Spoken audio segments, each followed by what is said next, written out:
Captain Selthor of the Imperial scout ship Destiny Seeker couldn't help but smile as his vessel approached the Sol system.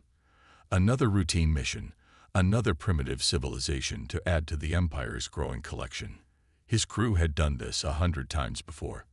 "Sir, we're detecting unusual energy readings from the third planet," his sensor officer reported, antennae twitching in confusion. Selthor waved a dismissive hand. "Probably their primitive nuclear technology.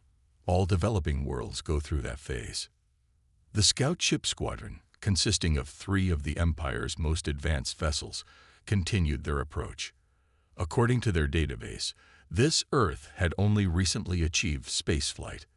They hadn't even established colonies beyond their moon yet. That's when everything went wrong. The first sign was their quantum communication system going dark. Then their AI assistants fell silent. Selthor watched in disbelief as his ship's most basic systems began shutting down one by one. "What's happening?" he demanded, his usual confidence cracking. "Unknown, sir." His technology officer's fingers danced across multiple screens. It's like something is turning off our systems manually, but that's impossible. Our cyber defenses are the best in the galaxy." Through the main viewport, Selthor saw lights appearing around Earth's orbit. Not the dim lights of a primitive space station, but thousands of sleek vessels emerging from what seemed to be optical camouflage. "By the Emperor's crown," whispered his first officer. "They were waiting for us."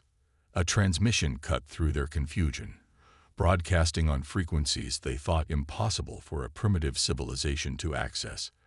The message was simple, delivered in perfect Imperial standard. "This is Earth Defense Command. You have entered sovereign space without permission. Your systems have been temporarily disabled as a precautionary measure. Please maintain your current position." Selthor laughed nervously. "This has to be a mistake. They can't possibly." His words were cut short as a small object, no bigger than a shuttle, approached one of their companion ships. A brief flash of light, and the Imperial vessel's hull began to ripple like water. In seconds, the mighty warship had been transformed into a twisted sculpture of metal, frozen in space but completely intact. Not a single crew member was harmed. "Sir," his science officer called out, voice trembling. "Analysis shows they used some kind of localized gravitational distortion. The technology is. I've never seen anything like it." The Earth transmission resumed. "This demonstration was performed with a fraction of our defensive capabilities. Your crew remains unharmed, and your ship's systems will be restored once you exit the Sol system. Please relay this message to your superiors. Earth is not interested in joining your empire. We have observed your civilization for centuries and have chosen a different path. Any further incursion into our space will be met with similar resistance." As if to emphasize their point, their systems suddenly reactivated. Their supposedly unhackable computers displayed a complete breakdown of how the humans had disabled their technology, along with a note, "This is just a small sample of what we can do."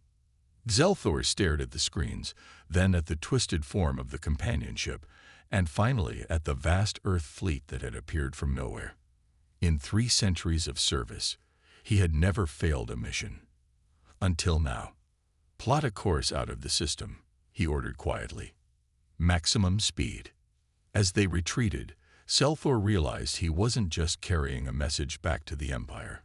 He was carrying a warning. The galaxy had just changed, and for the first time in 10,000 years, the Galactic Empire had met its match.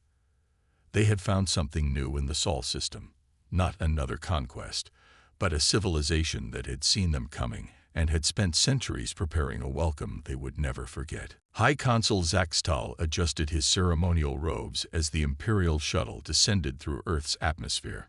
In his 300-year career, he had never failed to bring a civilization into the Empire's fold. But something about this mission felt different. "Remarkable," he muttered, watching the sprawling cities below. "They've managed to preserve so much of their natural environment alongside their development." The shuttle landed at a facility in a place called Geneva. Zaxtal had expected primitive structures, but the building before him was a masterpiece of architecture, seamlessly blending with the surrounding mountains. A small group of humans waited to greet him. Their leader, a woman with graying hair, stepped forward. "High Consul Zaxtal, welcome to Earth. I'm Director Sarah Chen of the Earth Diplomatic Corps." Zaxtal noticed something odd immediately. She had spoken in perfect Imperial standard, but her mouth movements didn't match the words. Some kind of advanced translation technology, yet he could detect no devices. "Director Chen," he bowed slightly. "The Empire is most interested in understanding your unique situation." She smiled. "Of course. Please, follow me." As they walked through the building, Zaxtal's hidden scanners tried to analyze the technology around them. To his surprise, they detected almost nothing. No energy signatures, no quantum fields, nothing that indicated advanced technology. Yet he could see holographic displays and automated systems everywhere. In the conference room, Director Chen gestured to a chair. "Before we begin, would you like to see something interesting?" She waved her hand, and suddenly the room transformed. They were sitting in what appeared to be an exact replica of Zaxtal's personal office on the Imperial capital world. "How?" he stammered. "That's impossible. That room is classified. We've been watching the Empire for a very long time, Consul," Chen explained calmly. "While you were busy conquering the galaxy, humanity chose a different path. We developed technologies that your civilization never considered." She touched the table, and images appeared showing Imperial ships throughout history. "Your empire focused on quantum technology, energy weapons, and artificial intelligence. We instead mastered biological computing, gravity manipulation, and electromagnetic warfare." Zaxtal's diplomatic mask cracked slightly. "But our sensors have been monitoring Earth for centuries. We never detected any of this." "Exactly." Chen's smile widened. "That was our first major breakthrough. Learning how to hide in plain sight. Your empire's greatest weakness is its certainty that it knows everything worth knowing." The room shifted again, now showing a galaxy map. Hundreds of points lit up, revealing hidden human observation posts throughout Imperial space. "We're not interested in joining the Empire, Consul," Chen continued. "But we are interested in change. Your empire has suppressed technological innovation, forcing every civilization to follow your prescribed path of development. We believe there are infinite ways to advance." Zaxtal felt a chill run down his spine. These humans hadn't just resisted the Empire. They had been studying it, finding its weaknesses, preparing counters to every advantage the Empire thought it had. "The Empire will never accept this," he said quietly. "They already have no choice," Chen replied. "Look." The map zoomed in on an Imperial fleet near the Centauri sector. As they watched, the ship's quantum drives suddenly failed, their AI systems went dark, and their weapons powered down. "That's happening across 20 different sectors right now," Chen explained. "Don't worry. Like your scout ships, no one will be harmed. Consider it another demonstration." Zaxtal stared at the display, finally understanding. He hadn't been sent here to negotiate Earth's surrender. He was here to negotiate the Empire's survival. "Now then," Director Chen said, her voice friendly but firm, "shall we discuss the real terms of our future relationship?" Imperial Tech Master Venra rubbed his tired eyes as he stared at the screen before him. For the past week, he and his elite team of hackers had been trying to breach Earth's defense systems. So far, they had achieved nothing. "This is impossible," he muttered, watching another attack fail. "Every system has a weakness. Every computer can be hacked." His assistant, Kira, approached with a fresh datapad. "Sir, you need to see this. Our latest scan of their defense satellites shows something strange." Venera grabbed the pad and froze. The readings made no sense. The satellites weren't just machines. They were alive. "Send this to the High Command immediately," he ordered. In the Imperial War Room, Admiral Zextor slammed his fist on the table. "What do you mean? Their computers are biological." The holographic image of Venera flickered. Exactly that, sir. The humans aren't using traditional computers. They've developed something entirely different, living machines. Their technology is grown, not built. On Earth, inside a secure facility beneath the Rocky Mountains, Dr. James Wilson watched the Empire's frustrated attempts to hack their systems with amusement. Next to him, a massive tank bubbled with a strange translucent fluid. Inside, patterns of bioluminescent light pulsed and shifted. They're still trying to break in using code, he told his colleague, Dr. Maria Santos. They don't understand that our systems don't think like their computers. You can't hack a living thing the same way you hack a machine. Maria nodded, monitoring the neural patterns of their organic defense network. The Empire's attacking our systems like they're trying to pick a lock. But our computers are more like immune systems. They adapt, they learn, they evolve. Alerts suddenly flashed across their screens. The Empire had launched their biggest cyber attack yet, targeting every Earth defense system simultaneously. James smiled as he watched the organic computers respond. They still don't get it. Every attack just makes our systems stronger. They're literally teaching our defenses how to be better. In orbit, Earth's defense platforms pulsed with colorful light as the biological computers processed and absorbed the attack. Rather than trying to block the Imperial intrusion, they welcomed it, analyzed it, and learned from it. Back in the Imperial Command Center, Venera's team watched in horror as their most sophisticated virus was not only stopped but reversed. Their own systems began displaying strange patterns. Shut everything down. Venera screamed. They're not just defending. They're learning our entire system architecture. But it was too late. The organic computers had already mapped every weakness in the Imperial network. Earth now had a complete understanding of how their enemy's technology worked.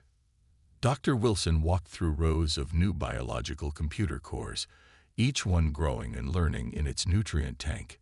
You know what the Empire's biggest mistake was? He asked Maria. What's that? They thought technology had to follow their path. Quantum computers, AI, robotics. They never imagined you could grow a computer, or that DNA could be used for data storage, or that consciousness itself could be the operating system. In the Imperial Palace, the reports from their failed hacking attempt caused panic among the leadership. Not only had they failed to breach Earth's defenses, but they had also revealed their own vulnerabilities in the process. High Consul Zaxtel, reading the reports, remembered Director Chen's words. There are infinite ways to advance. Now he understood. The Empire hadn't just found a civilization that could resist them. They had found one that had completely reinvented what technology could be. And for the first time in Imperial history, they faced an enemy whose technology they couldn't even understand, let alone defeat. The question was no longer if Earth could defend itself, but what else these humans had developed during their centuries of secret preparation. Grand Admiral Thexar watched from the bridge of his flagship as the Imperial planet Cracker fleet emerged from hyperspace near Mars. 30 of the Empire's most powerful warships, each capable of shattering a planet's crust, moved into attack formation. Send the message, he commanded, his 4 eyes narrowed with determination. Let's see how Earth's organic computers handle pure destructive power. The transmission was brief. Surrender now, or we will destroy your Mars colony as a demonstration. The response came quickly, but not from Earth's diplomatic channels. Instead, it appeared directly on their bridge screens, bypassing all security. We notice you've been dumping your destroyed ships in the Centauri system. Thanks for the samples. Watch this. Before Thexar could respond, his sensor officer shouted in panic. Sir, multiple small objects approaching from the Mars surface. Through the viewport, Thexar saw what looked like silver dust sparkling in the sunlight, spreading out from the red planet's surface. As the cloud approached his fleet, he realized with horror what he was seeing. Nanites, he whispered. Evasive action. Now. But it was too late. The cloud of microscopic machines swarmed over the nearest ship, the Imperial Fist. Where the nanites touched, metal began to disappear. The mighty warship wasn't being destroyed, it was being eaten. In her command center on Olympus Mons, Mars base, Colonel Sarah Rodriguez watched the Imperial fleet's panic with grim satisfaction. Next to her, Dr. Kumar monitored the nanite swarm's progress. "They're performing better than simulations," Kumar reported. "The nanites recognize the metal composition from those Imperial wreck samples. They're converting the ship's hull directly into more nanites." Rodriguez nodded. "Send in the second wave." The Imperial Fist had already been reduced to a skeletal framework, its crew evacuating in emergency pods. The other Imperial ships were trying to retreat, but the nanite cloud had grown exponentially, using their own ships as raw material. On his rapidly disintegrating flagship, Thexar screamed orders. "Open fire. Use the planet crackers." The remaining ships charged their main weapons, designed to split planets apart. But as the energy built up in their massive guns, something unexpected happened. The nanites had already infiltrated their weapon systems.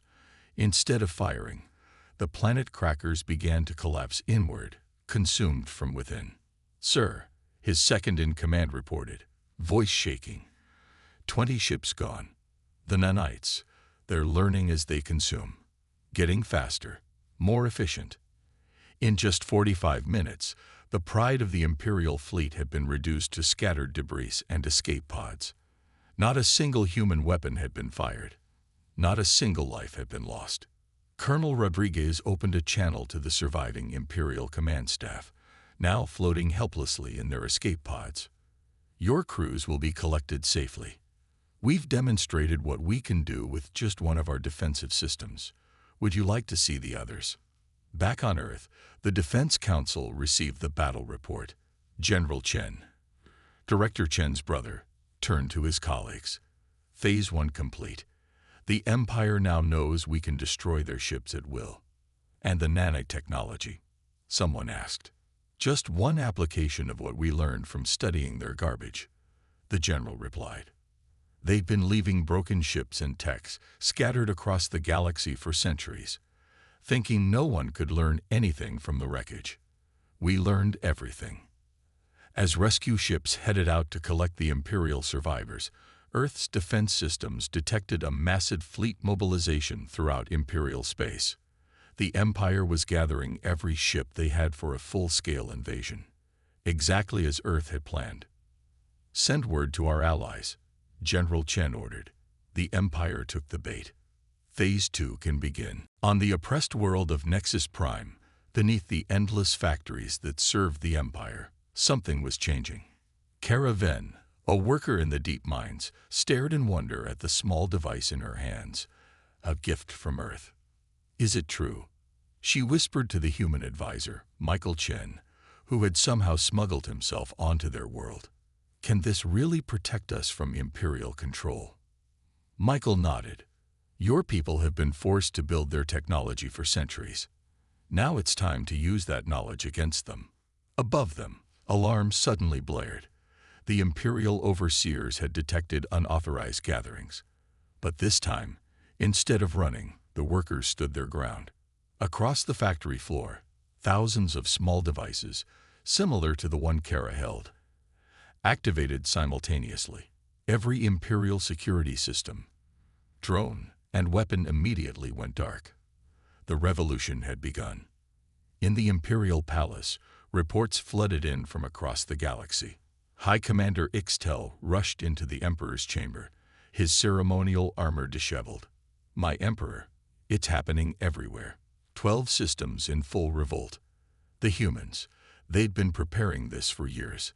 They've armed every enslaved species with technology that negates our control." The Emperor's fingers dug into his throne. "Send in the suppression fleets." "We can't, my lord. Most of our ships are gathered for the Earth invasion. The remaining forces, they're being overwhelmed. The rebels know all our weaknesses." On the forest world of Silvera, tree-dwelling Silverians used Earth-provided gravity manipulators to turn the Empire's own orbital stations into weapons. In the crystal caves of Zorax, The insectoid Zoraxians deployed electromagnetic pulses that shut down Imperial mining operations. Each rebellion was different, tailored to the unique abilities of each species. Earth hadn't just given them weapons. They had shown them how to fight in ways the Empire had never imagined.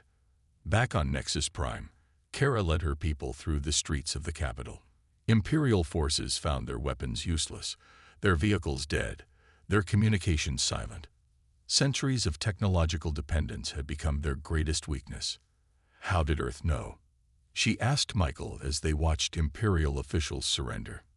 How did they know exactly what each of our species needed? Michael smiled. We didn't.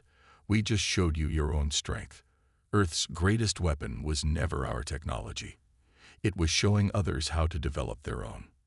In orbit, hidden Earth satellites broadcasted messages across the Imperial network, revealing the truth about the Empire's history, how they had deliberately suppressed technological innovation, forcing every species to become dependent on Imperial tech. The Imperial Palace received another urgent message. The Draconians, the Empire's oldest and most loyal allies, had also risen up. Their entire defense fleet had turned against the Imperial bases. Impossible, the Emperor raged. The Draconians have served us for 10,000 years. High Commander Ixtel swallowed hard. My lord, the humans showed them proof. How we sabotaged their early space program, destroyed their original technology, forced them to adopt our inferior systems. As news of each successful rebellion spread, more systems joined the uprising. The Empire's carefully maintained control was unraveling at a pace no one had thought possible. In Earth's command center, General Chen watched the galaxy map fill with points of light, each one a successful revolution. Send the next message to all rebelling systems, he ordered. The Empire is gathering its main fleet for one final attack on Earth. Tell our allies to be ready. The real test is about to begin. Across the galaxy, newly freed species prepared themselves. The Empire thought they were facing one world. Instead, they were about to face every civilization they had ever oppressed, now armed with technologies they couldn't understand or counter. The game had changed. The board had been reset, and humanity had just shown the galaxy how to play by entirely new rules. Emperor Vexthar stood on the bridge of his super dreadnought Imperial Dawn, watching as the largest fleet ever assembled in galactic history prepared for its final jump to Earth. 10,000 warships, including everything that remained of the Empire's once mighty navy, gathered around him. All ships report ready, my Emperor, his admiral announced. We will crush these humans with overwhelming force. The Emperor nodded. Begin the attack. Show them what true power means. The massive fleet jumped into hyperspace, emerging near Jupiter, but something was wrong. Very wrong. My Emperor, the navigation officer shouted. The fleet. We're scattered. Ships are appearing thousands of kilometers from their planned positions. On Earth, in the deep underground command center beneath the Pacific Ocean, Fleet Admiral Jessica Chen watched as the Imperial Armada arrived exactly where Earth wanted them. Gravity web activated, her officer reported. They're caught in our space-time trap. The Empire's fleet found itself spread across a vast area, each ship trapped in its own bubble of distorted space-time. Their faster-than-light drives sparked and died as they tried to escape, but Earth's gravity technology had turned this sector of space into a cosmic spider's web. Emperor Vexthar watched in horror as his ships, the pride of the Empire, hung helpless in space. Fire everything. All weapons. But when the Imperial ships fired their planet-killer weapons, something even stranger happened. The energy beams bent like light through water, twisted by the artificial gravity fields. Some ships ended up hitting their own fleet. In her command ship near Mars, Admiral Chen opened a channel to all Imperial vessels. Your weapons are useless here. We control the very fabric of space around you. Surrender, and no one needs to die today. The Emperor screamed in rage. Never. We are the Empire. We cannot be defeated by primitives. Very well, Chen replied calmly. Let us show you what primitives can do. At her signal, thousands of satellites around Earth activated. But instead of weapons, they'd projected a massive hologram, visible to every Imperial ship. It showed scenes from across the galaxy. Every rebellion, every liberated world, every former Imperial subject now free. "Look at your empire, Emperor Vexthar." Chen's voice echoed through space. "While you gathered your fleet here, you lost everything else. Your empire isn't falling to weapons. It's falling to ideas." The Emperor watched, helpless, as more reports flooded in. The capital world had fallen. The Imperial Palace was now controlled by former slave species. The Empire's careful order had collapsed completely. "But how?" he whispered. "Because you made the same mistake everyone makes about humanity," Chen explained. "You thought we wanted to rule. We don't. We just wanted to show others how to be free." Around the trapped fleet, ships began appearing. Not Earth ships, but vessels from every species the Empire had ever conquered. They had all come to witness the end. In his flagship, the Emperor sank into his throne. 10,000 years of imperial power, ended not by a superior force, but by a species that had simply shown the galaxy a different way to exist. Admiral Chen's voice came through one final time. "Your crew will be safe. Your people will be free. The only question is, will you accept a new galaxy or die with your old one?" One by one, Imperial ships began signaling their surrender. The Emperor watched his mighty fleet give up without firing a shot. Trapped by technology he couldn't understand, surrounded by species he had thought inferior. The battle for Earth was over before it began. But more importantly, so was the Empire's reign of forcing its will upon others. As the surrender signals continued to flow in, Admiral Chen sent a final message to Earth. "Phase 6 complete. The galaxy is changing, and we helped change it without destroying it." 1 month after the Empire's surrender, representatives from every known species gathered in the newly constructed Galactic Assembly on Earth's moon. The massive dome, built with a blend of technologies from 100 worlds, sparkled under the starlight. Inside, Director Sarah Chen stood at the central podium, looking out at the most diverse gathering the galaxy had ever seen. Former Imperial citizens sat beside once enslaved species. Previous enemies now shared ideas and technologies freely. "Welcome," she began, "to the first truly free gathering of galactic civilizations." In the front row, former Emperor Vexthar sat not as a prisoner, but as one representative among many. The past month had changed him. He had seen things that had shattered his worldview completely. "Yesterday," Chen continued, "I visited a school on Nexus Prime. There I saw Nexusian children teaching human children their crystal technology, while human children showed them how to grow biological computers. This is the future we dreamed of." Across the chamber, Caravan from Nexus Prime smiled. Her people had already begun developing new technologies that combined Imperial quantum science with Earth's biological computing. The results were beyond anything either civilization had achieved alone. "The Empire believed that progress must follow a single path," Chen said. "Earth's gift to the galaxy wasn't superior technology. It was the simple idea that every species could find its own way forward." On screens around the chamber, images appeared showing the changes already sweeping the galaxy. The Silverians had adapted Earth's gravity technology to create floating forest cities. The Draconians had combined their ancient energy arts with human biotech to heal their polluted worlds. "But freedom brings responsibility," Chen reminded them. "Earth will not be your new empire. We will not tell you what to do or how to develop. Our only role is to ensure that no civilization ever forces its will upon another again." In orbit, the former Imperial fleet, now transformed into a peacekeeping force, had been modified with technology from a dozen worlds. Each ship now served as a symbol of cooperation rather than conquest. The Assembly voted on the new Galactic Charter. Its first law was simple. Every civilization had the right to develop its own path of advancement, free from interference. Former Emperor Vexthar stood to speak, his voice humble. I spent 10,000 years believing my empire knew the only way forward.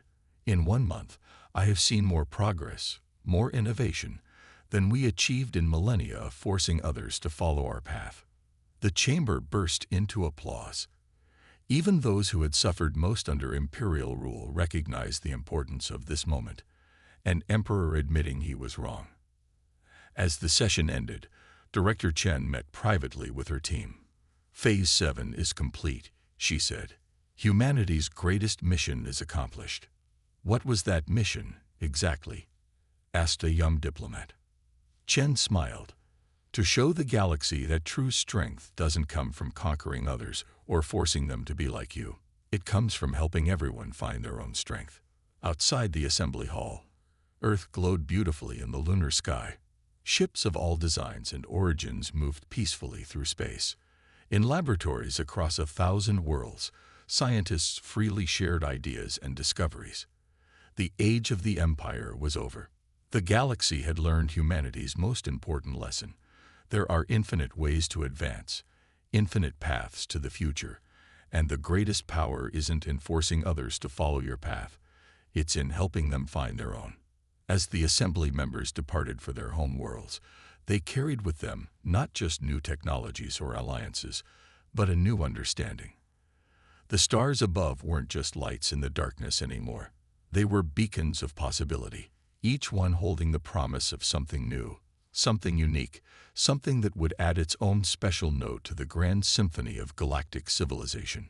The Empire had tried to make the galaxy march to a single drum. Earth had taught it to dance to 1,000,000 different songs.